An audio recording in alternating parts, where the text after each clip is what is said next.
మేమేదో బాగా చేయలేదని చెప్తా ఉన్నాం.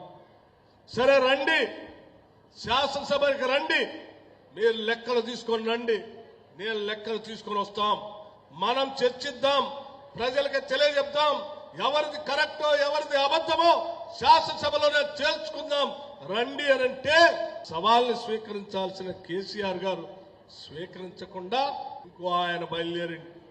నేను వస్తాను అని ఆ ప్రెస్ క్లబ్కి వచ్చింది.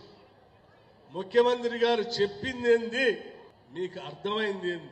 ముఖ్యమంత్రి గారేమో ఆనాటి మాజీ ముఖ్యమంత్రి గారిని శాసనసభకు రండి అని సవాల్ ఇస్తే ఆయన్ని మీరేమో శాసనసభకు రానియకుండా మేమున్నాంలే అని అక్కడికి ప్రెస్ క్లబ్కి వచ్చి నేను సవాల్ స్వీకరిస్తున్నాను, వెయిట్ చేస్తున్నాను అంటే ఈ రాష్ట్ర ముఖ్యమంత్రి ప్రెస్ క్లబ్లోకి వచ్చి సవాలు విసిరేటటువంటి పెద్ద మనిషి రాకుండా ఎవరు పడితే వాళ్ళు వచ్చి మీరు రండి చర్చిద్దామంటే ఎస్, ముఖ్యమంత్రి గారు స్పష్టంగా చెప్పారు. నిజంగా మీకు సవాలు స్వీకరించాలని ఆలోచన కానీ లేకపోతే మీరు చెప్పింది నిజమని మీరు నమ్ముతా ఉంటే శాసనసభకు రండి, మేము లెక్కలతో సహా ఈ ముఖ్యమంత్రి ఈ రాష్ట్ర ప్రభుత్వం నిరూపించడానికి సిద్ధంగా ఉందని చాలా స్పష్టంగా ఈ సభ నుంచే రాష్ట్ర ప్రజలందరికీ తెలియజెప్పే కాదు ఆ టీఆర్ఎస్ నాయకత్వానికి కూడా చెప్తాను.